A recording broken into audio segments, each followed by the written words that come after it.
Well, since the trip ended and I'm back home in Indiana, I'll be here for a few more weeks. But first of all, I just want to give a big thank you to all the other bike travelers that I was moving across the country with.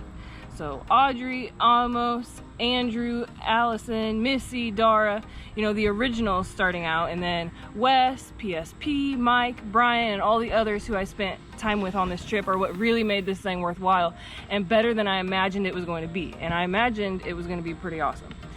So, my overall thoughts on my first bike tour.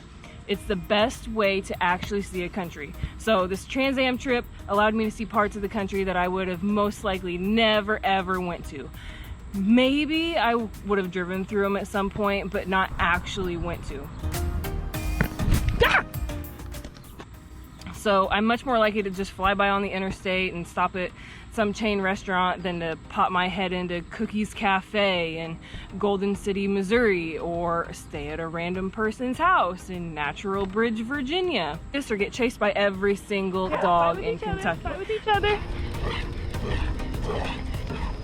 So all of these things happen by bike travel, and I am so happy that I discovered it. We did go through some national parks and touristy areas, but for the most part, the touristy places were avoided. So that, paired with us on our loaded touring bikes, was an immediate conversation starter everywhere. People always wanted to know where the heck we were going and where the heck we were coming from, and that allowed me to discover how people actually are. So, for example, one day in Oregon, when Wes and I were disappointed that the general store was closed because we were thinking about ice cream literally all day, and then just a random couple rolled up named Alan and Mary, and they were on their way home from a horseshoe tournament, and they chatted with us for like 45 minutes and then gave us ice cream from their camper. And then another example is Dan in Kentucky, who let us crash at his house, and he bought us all the Taco Tuesday ingredients and hung out with us all evening. And I was just constantly blown away by how cool and awesome the majority of my fellow Americans actually are. I'm also so happy that I got to basically spend 75 days in the great outdoors. So even if I was scared to death at night in Grizzly Land, being on my bike every day and sleeping outside most of the time really allowed me to get submerged in it, even if it wasn't always super pleasant.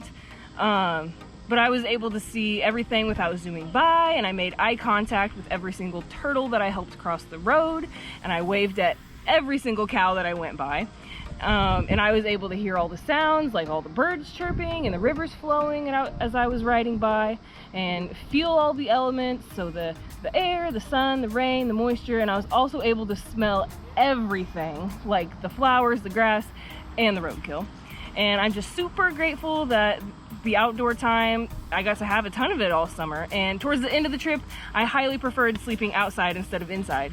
So basically, I think my trip was pretty epic, and I'm so happy that I got the chance to do it, and I'll hopefully get another fairly long bike trip in next summer. And after 4,200 miles on the Trans Am, I learned that I love riding my bike. But I'm going to be heading to Egypt here soon for my next basketball season. So right now I'm working to get into basketball shape, but I'm hoping to get on a bike and bring some new content when I get there and kind of get settled and into the flow of things. So I'll be seeing all of you guys later.